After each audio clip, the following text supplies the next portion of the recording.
Good morning and welcome to the CVC Income and Growth Limited investor presentation. Throughout this recorded presentation, investors will be in listen-only mode. Questions are encouraged and can be submitted at any time by the Q&A tab situated in the right corner of your screen. Simply type in your questions and press send. The company may not be in a position to answer every question it receives during the meeting itself. However, the company can review all the questions submitted today and publish responses where it is appropriate to do so. Before we begin, I'd like to submit the following poll. I'd now like to hand you over to Peter Starlins, Managing Director. Good morning to you, sir. Good morning, and thanks everyone for dialing in on a Friday morning. I'll quickly introduce myself. My name is Peter Stalens. I've been at CVC Credit for about 6 years now, but I've been working in credit markets for about 25 years now. So I've gone through various cycles, through difficult and more easy times, and so we're both Mitch and myself are very experienced in this space. And I'll let Mitchell introduce himself. Hello there, good morning everyone. Mitchell Glynn here, also a Managing Director at CVC. Been at the company now for 11 years, been an Assistant Portfolio Manager to this fund for 7 of those years, member of the Investment Committee, and I help coordinate the research team here in Europe and do a lot more of the kind of credit opportunistic style investment.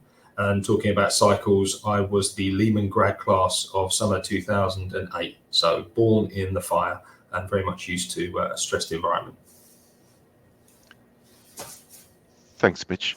I'll start by giving a quick overview of the CVC group, as not everyone may be familiar with us. So CVC is one of the largest European alternative asset managers. So we started with a private equity business in the 1980s, which then got spin out from Citibank in 1996. So the private equity business now manages around 116 billion euros across 4 verticals. The largest one is European and American private equity. However, Mitch and myself work in the credit business, which is towards the right-hand side of this slide, and we manage around 40 billion assets in the credit business, and that business was set up in 2006. So we've got nearly a 20 years track record now. We've got about 69 investment professionals in the credit business, so we do have a lot of people looking at the names we invest in, but more importantly, we've got over 500 investment professionals across the entire CVC group, and there's a lot of information that we can share with our colleagues on the private equity side, or even on the secondary side or on the infrastructure side. So there's a lot of knowledge we have in the group. We've got about 28 offices worldwide, so we have boots on the ground everywhere. In most major capitals in Europe, we do have an office, and that really gives us a competitive advantage over a lot of our peers because we do know what's happening locally. Now I'll hand it over to Mitch, who will talk a little bit about what exactly it is we invest in. Yeah, thank you, Peter. So what is a leverage loan? I'll touch on each of these points just to give you a little flavour and expand a bit more. I really just start with the fact that CVC Credit is a specialist in leverage loans. It's something we focus on, we dedicate on. We don't stray from that strategy. We are one of the largest CLO investors in Europe and North America. So not only are we specialising, but we have scale, which is super important. The first thing I'd probably like to note about a senior secured loan is the fact that it is senior secured in nature. And the way to think about that is it is secured when we lend money to a business, we are secured against that business, against the assets, against the shares, against the bank accounts of that business. And the way we like to describe it, it's like the bank giving you a mortgage for your house, or getting car financing and having that secured against your car. If something goes wrong, the person that gave you that money, the creditor, can come and take that asset, and that is how they protect their downside, and they make sure that they can always get their capital back. Another key feature with loans is that they used to be given by banks. Banks used to lend to each other over the London interbank offer rate. Therefore, loans are floating rate in nature. They move with the base rate, be that the Bank of England base rate, be that the Euribor, be that the US base rate by the Fed. So think about this as when you have your mortgage and you have a variable mortgage, that will be 3, 4, 5% above the base rate. And that is what you will pay the bank. We are the bank in this case. So as rates have risen, as they've tried to tackle inflation, we have seen the income generation to us increase over that period of time. I'd say it's very important as we head into a potentially rising stressed environment that we have control over businesses and over events. When something goes wrong for various reasons, when corporates have difficulties, you are a key stakeholder because you are a secured creditor. You are first in line to have discussions with the company. You are first in line to get paid out, and therefore that makes you very important, and they will often work with you as a key stakeholder. With CVC being a very large investor in Europe and the US, that typically gives us very good access to companies, and we're able to drive processes and make sure that we're always protected through those. Something that's really important to us is the size of the deal that we do, and I'll talk to that on the next page. But when we think about loans to a company, we are involved in large loans. We are typically looking at syndicated loans. So where a bank may issue a 10 million loan, they can write that by themselves. However, when you start talking about 1, 2, 3 billion euros worth of loans, a bank may not want to do that by themselves. A bank may find that that's too much capital that's tied up. So what they'll do is they'll take that billion of loan and they'll syndicate that down to the wider market of participants, funds like ourselves, and we'll each take a slice of that. So, on the page shown here, when the first lien debt, which is the debt that we would typically operate in, is 2.7 billion, there'll often be 100, 150 investors into that loan. And what that brings is an actively traded secondary market. So when we are involved in these loans, we can trade them in the open market. So we can act on situations, and there's liquidity daily in decent size with a significant amount of banks and brokers that affords us good liquidity and an ability to get in and out of these deals. I'd also say on the recovery side of things, I think it's really important to know that typically given loans are secured, they have a very high recovery rate when you think about them compared to a bond, where a bond which has fixed interest is typically more on an unsecured basis. Over the last 15 years, the average recovery for a senior secured loan by the market is about 60% of its capital when something goes wrong. For a bond, that average is about 40%, and I can happily say that the average recovery for CVC over the same period of time is about 80%. So we're well above the market in terms of our recovery. With regards to the size of the company, we like to operate with 2.8 billion of revenue, 550 million of EBITDA profitability, earnings before interest, tax, depreciation, and amortization. These are big companies, and big companies have the benefit that they usually have sophisticated owners with deep pockets. They'll have depth in management. You don't usually find so much in the way of key man risk. You can have a diversified, management team that allows for succession planning or any problems. Boards are usually, well structured. Governance is a key concern and key focus for these business, and they'll often have access to various types of capital markets. So through periods of volatility, we find that they're much better positioned to weather the storm, have better liquidity and better access to the banking system. The other thing to highlight with, akin to your mortgage, is the loan to value attachment point is very attractive for us. So the loan to value of the first lien leverage, which is typically where we operate, is at 54%. That means that there's almost half the value sitting behind us in subordinated debt or equity. So before we would even think about starting to lose money on an investment, we'd need to see the value of the company half before we start getting touched. And I think that's a very powerful message. Next slide to the portfolio snapshot. On the left-hand side, you can see portfolio statistics, performing credit and credit opportunities. These are the two key pillars of the income and growth aspect of this fund. Performing credit, these are stable names, large liquid structures as per usual, And really they're put in there as an income generating asset. So we'll lend money to the likes of Merlin, Breitling, Virgin Media, Domestic and General, Weller, where they're borrowing money at a very attractive loan to value point, attachment point, slightly lower risk, slightly lower return, but it's really focused on generating that income to generate the dividend profile for the company. The other half of the portfolio sits in credit opportunistic investing. Now, this is where there may be stress in the capital structure. There may be a misunderstanding of the business by the wider market. For various reasons, there is a heightened level of risk. Therefore, there is a heightened level of return. And what we really focus on here, I'd say, is avoiding the losers. We spend extra time with the due diligence. We utilize the CVC network even more, third-party due diligence, a lot more time spent on these because we're really focused on avoiding the names like Atos in France, Casino in France, Genesis Healthcare, which is a global radiology business. These were all senior secured loans that had extremely low recoveries, and we avoided those through the strong due diligence process that we do.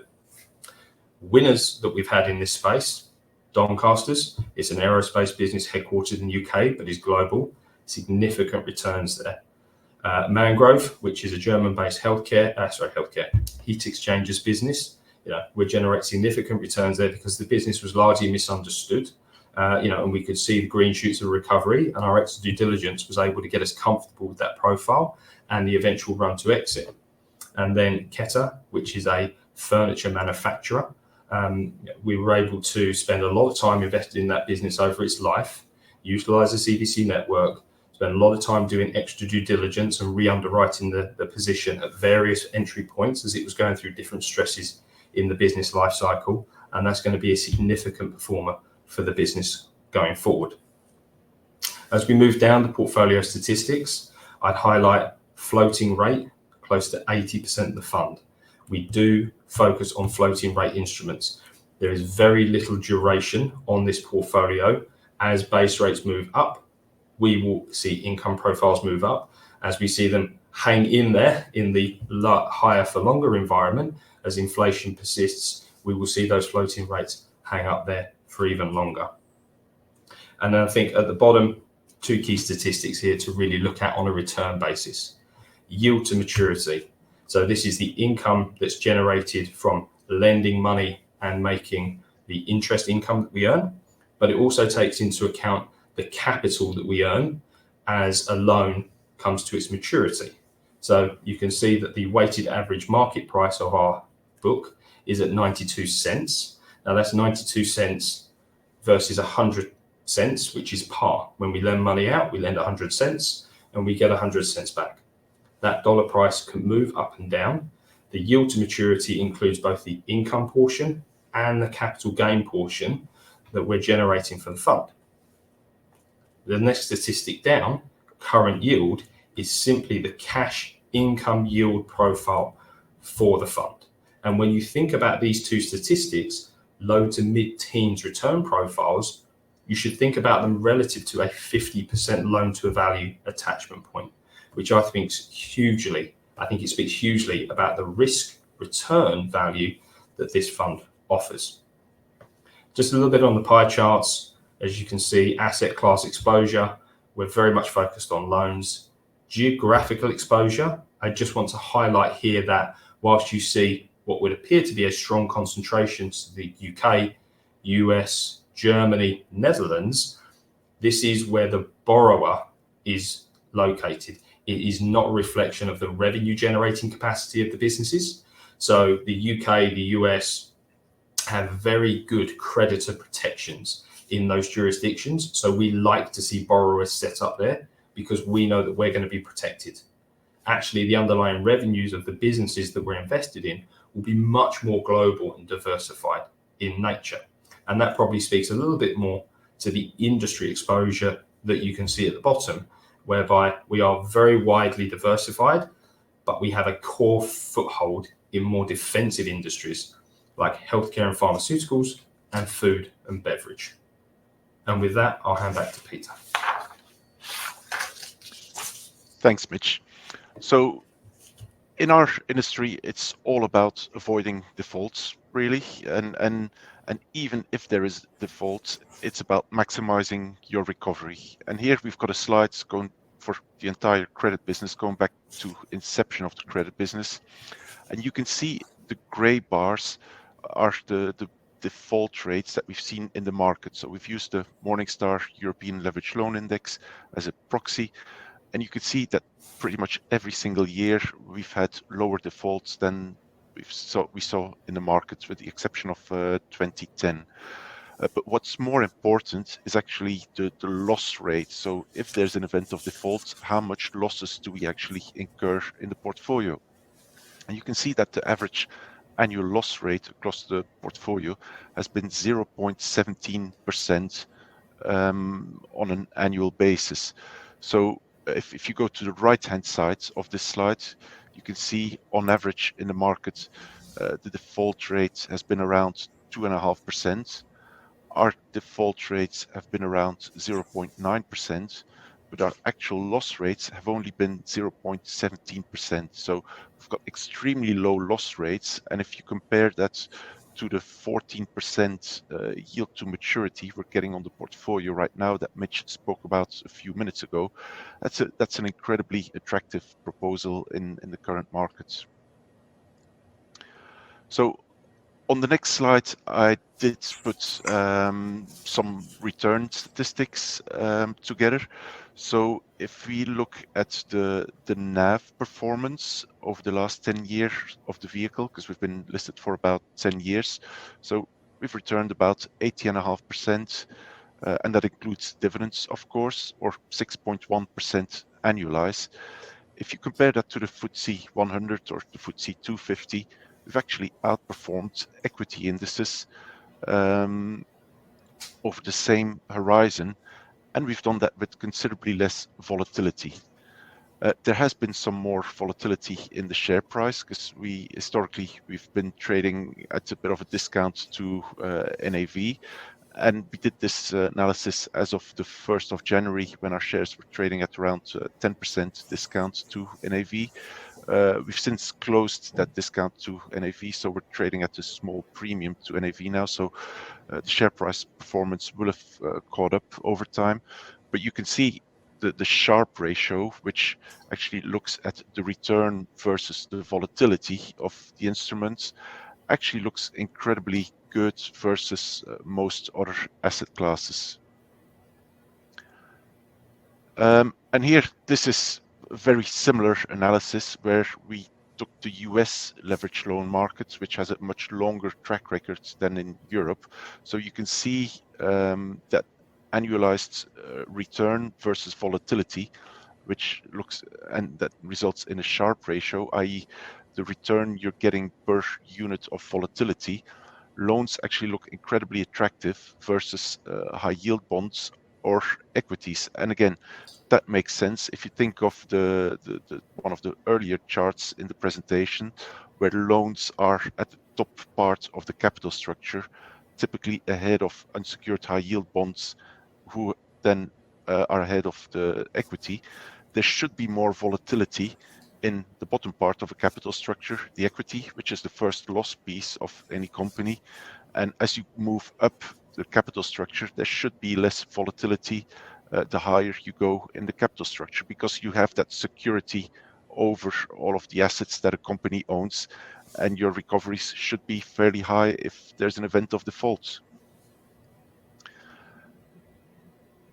And finally, I mean, the strong yields we're getting on the portfolio have resulted in increasing dividends over time. So you can see the blue bars are the base dividends. And then the board has looked at the outlook for base rates, because obviously, as Mitchell said earlier, the income we're generating on the portfolio is partially linked to what's happening with base rates. However, the board didn't want to adjust the dividends every single time the Bank of England or the ECB hikes rates or cut rates. So there is a stable baseline dividend. And then in January of each year, there will be a top-up dividend depending on how much income we actually generated. So you can see central banks started hiking rates in 2022. So you can see that in Q1 23 we paid out a 1p special dividend in sterling. And then these rates continue to go up in 2024, and you can see we paid out a 2.25p special dividend in January 2024. The guidance for the base rate dividend for 24 is up again, so it's 8.25 pence per share, split equally across the 4 periods. And then we'll see, depending on what's going to happen with base rates over the next couple of months, then we'll see whether or not there is potential for a top-up dividend in Q1 25. But in an environment where rates do stay higher for longer, and we can see that inflation is a lot stickier than what the market was probably anticipating only a few months ago, which means that central banks are more likely to keep rates higher for longer. So in such an environment, we should be able to continue to pay out some very nice dividends and potentially pay out top-up dividends. So these are the prepared remarks we had. I can see that some questions have started coming through. The first one is on discount management. Can you go through your strategy, as this is a key differentiator, in my view, between a number of trusts and how attractive they are? Yes, we do have a discount management tool. So every 6 months there is a tender. So the company tenders for the shares, and we tender at NAV minus 1%. So historically, we have traded at a little bit of a discount to NAV, but over the last couple of years, that discount has been around 5 to 6%. But given the attractiveness of the asset class, the discount to NAV has actually shrunk, and we're trading at a 1% premium or so to NAV today.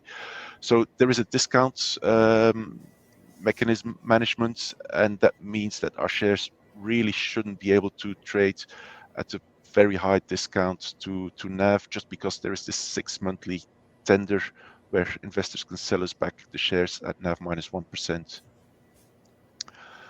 The second question is, do you have a targeted payout dividend ratio with the increase?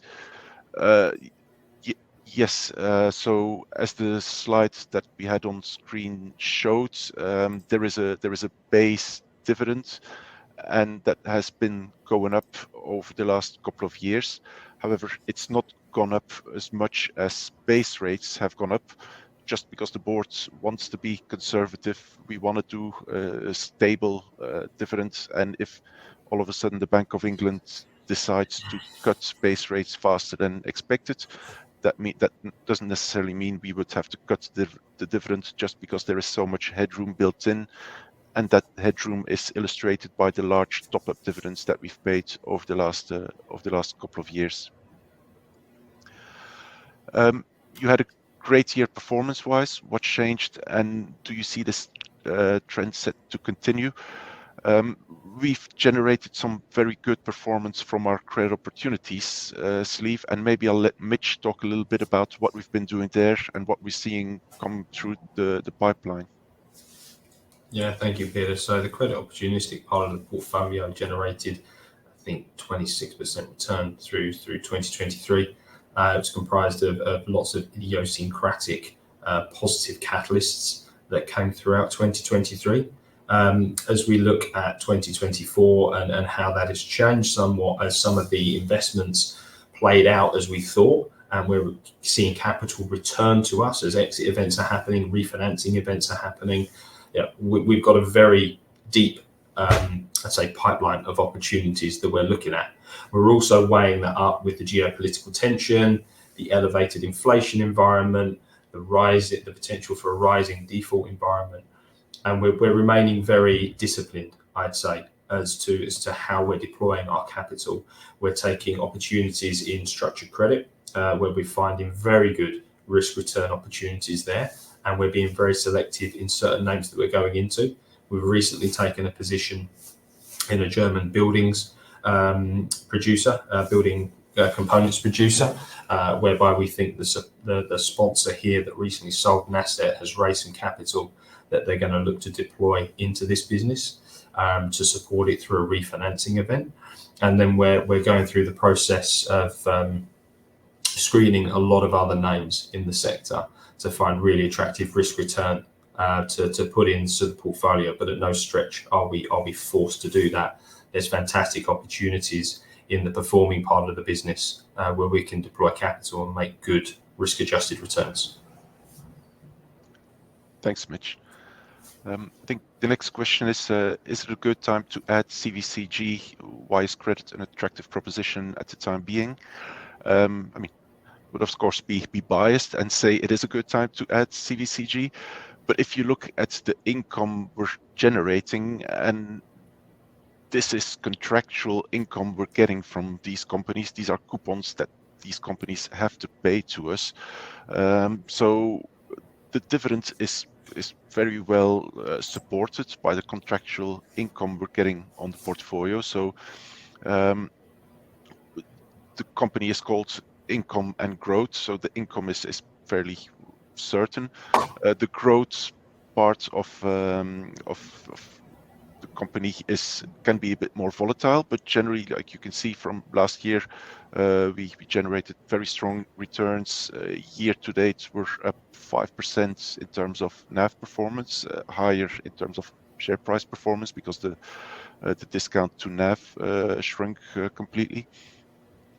So overall, we're still extremely excited about what we're seeing in the market. There are still a lot of companies that are looking for financing. In particular, we're starting to see the M&A pipeline coming to life again. So there's been very limited M&A over the last 2 years, or pretty much since the Russian invasion of the Ukraine. We're starting to see that is turning now. So more M&A means more companies that are going to come to our market and look for refinancing. And we can still do these at very attractive spreads. For example, we're looking at a large UK business now where they're talking about pricing the loans at SOFR plus 5.5%. So with SOFR at 5.25% now. So the all-in coupon on this will be low double digits. And again, that should more than sustain the dividends we're paying out. Again, just to add to that, I think you need to look at risk and return. I go back to the point that we are at a 50% loan to value attachment point. We are really first in line if anything goes wrong, pretty low down in terms of risk spectrum with regards to what you can invest in. And we're generating in the portfolio under the contracted coupons that we're entitled to, a low teens return profile for that. So I think when you balance the risk and return, this still remains a very attractive product to invest in. Yeah, thanks, Mitch. Next question, what are the mid and long-term challenges that you are pricing in? So we've got a large team of analysts, as I showed on one of the previous slides, and their main job is to look at these businesses, look at cash flows, look at what threats there are from a regulatory point of view, competition point of view. We generally often speak with management teams, so we can rate these management teams. So we have very strong confidence in the current portfolio. But the good thing is there's also a liquid secondary market. So if there is a big macro event that changes, and of course we all follow the headlines about what's happening between Israel and Iran very closely these days. So we can easily change the portfolio if something happens in the world that we don't like, or if something happens in a particular industry or in a particular business that we don't like. So it's a dynamic portfolio. We don't just sit here and wait to collect the coupons. We're actually extremely proactive, and we reached out to management teams. We have regular calls with them. So I mean, of course, no one really knows what's going to happen from a geopolitical point of view over the next few days and weeks and months. That geopolitical risk is always there, but we do take that into account when we underwrite credit.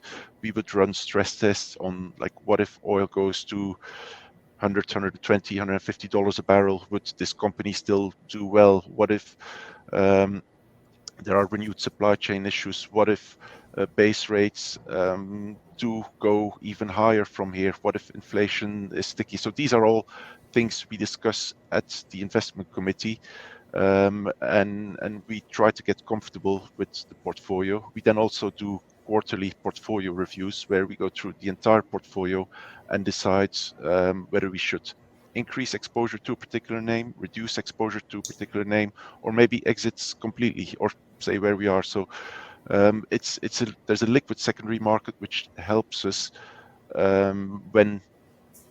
when the facts change, then we can adjust our portfolio to these new facts.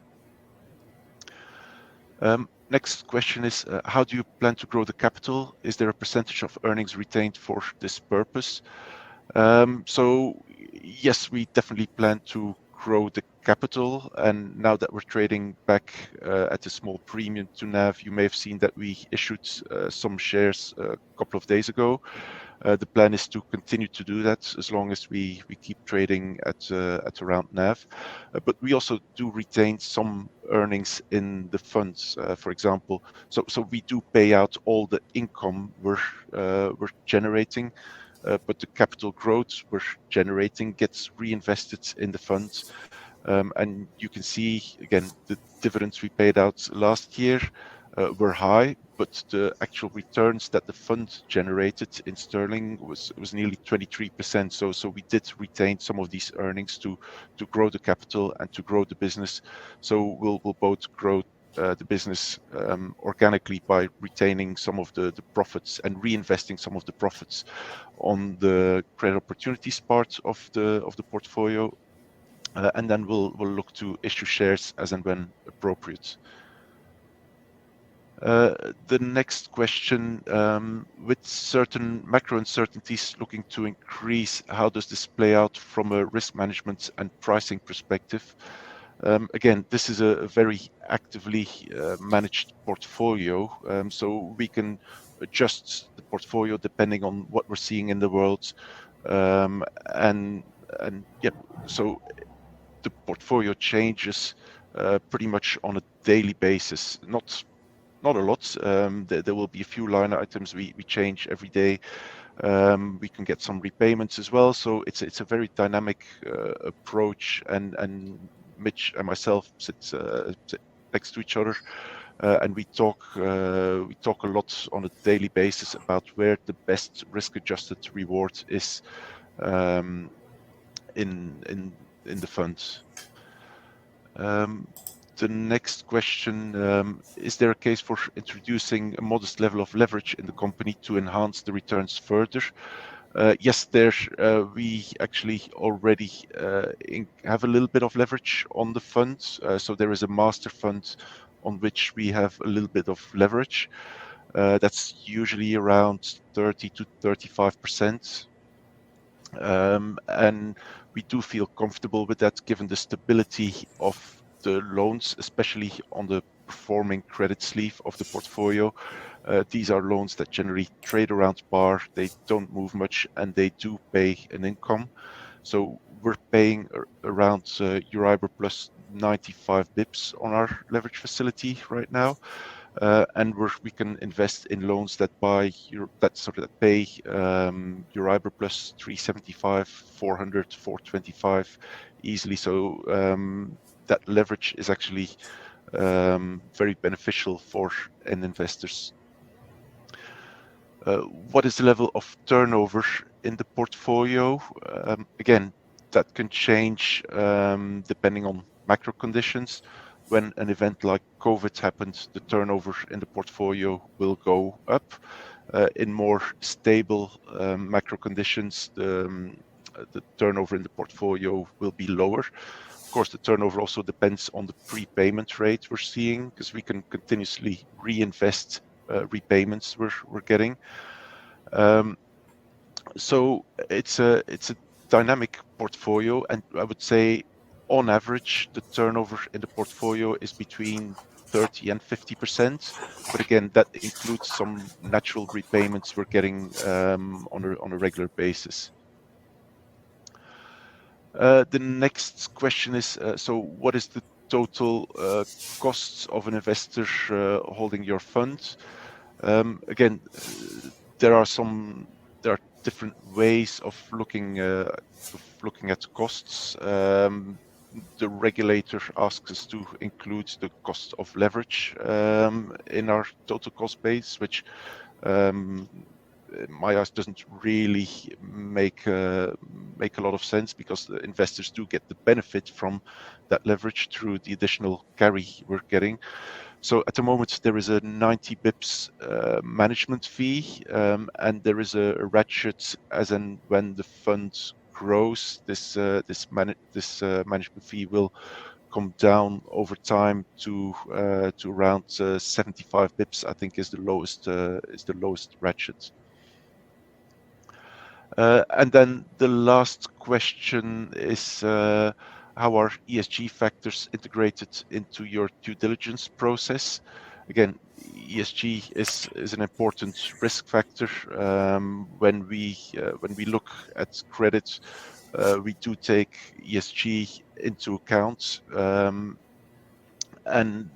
yeah, we don't want to be left in stranded assets because the company doesn't focus on ESG, on doing the right thing for its wider context. So they need to do the right thing for the environment, employees, and the wider context of the business. Actually, there's another question that just came through. Generally speaking, is the capital gains generated from your loans as a result of an improvement in the credit quality of the company that you loan to? I would say typically it is. It could also be a result of misunderstandings in the market. Sometimes we do see forced sellers of loans in the market, which would be a great opportunity for us to get involved in something. But often we see businesses that have some temporary issues where we can then buy these loans at a discount to par, and then as these issues disappear or management takes some actions to improve the underlying credit profile, then the loans will pull back to par. But again, maybe Mitch can talk a little bit more about some maybe give some concrete examples of stories where we've seen credit improvement. Yeah, thank you, Peter. I'll talk about two examples. One will be Mangrove, the German-based heat exchangers business that I mentioned earlier, and another will be a company called Together Finance. One is a credit improving story, and one is a refinancing story. Both were catalyst-driven events that we really like to go in on, but slightly different in the nature. So Mangrove was a name that had a lot of difficulties back kind of 2018, 19, 20. Underperformance of the business, weak management, lack of direction. Owner wasn't as focused on it as maybe they should have, and they performed very badly, and they had to go through a balance sheet restructuring. For that reason, the name had kind of a taint to it. Whenever people heard of the name Mangrove, they kind of thought, oh, that's a difficult name. We don't really want to get involved in that. Now, we tracked the company. We weren't involved at the time, but we tracked the company over its life because we have this fantastic system called Credit Watch, which is a fantastic store of information. It's got all the companies we've ever looked at, and we can quickly pop up information on businesses and keep in touch with them. And what we saw with Mangrove actually was that they were starting to see, they were starting to see improvements in orders. And as you see improvement in orders, and those come through to revenues and eventually drop to profitability, we kind of thought that there was a story here that we could invest on about an improving credit profile and eventually an exit for the owners, because there was a maturity to the debt. And we touched base with all the old advisors through that restructuring. We spent time with the German team. We spent time with third-party members in the industry, in the old management team, to verify the quality of the business, and that really the green shoots of this recovery that we saw coming through were really going to generate good earnings growth in the future. we were able to start building a position in that bond at kind of like 70 cents in the dollar. So again, we'll get par back eventually if the company repay us. So we were buying at a price of 70 cents. And as the orders came through, they continued to grow and grow and grow. We saw that the earnings of the business really improved. And, leverage as a point of reference here, declined from maybe 5 times when we first invested in the business almost 2 years ago. And it's currently running around 2 turns of leverage. And the company have mandated advisors and are looking to exit. So that's a prime example whereby we saw an opportunity, we could see an improving story. We were able to invest at a point where it was still somewhat uncertain, but we were able to do our due diligence to get comfortable with it. And we backed that growth story, and it really came through nicely. Another example would be Together Finance, which is somewhat of a difficult financial business to understand. They're a specialty mortgage provider in the UK, catering to those that aren't catered for in terms of mortgages by the large banks. Financial companies are inherently very difficult to model and understand, so it's somewhat misunderstood. It's double B rated bonds.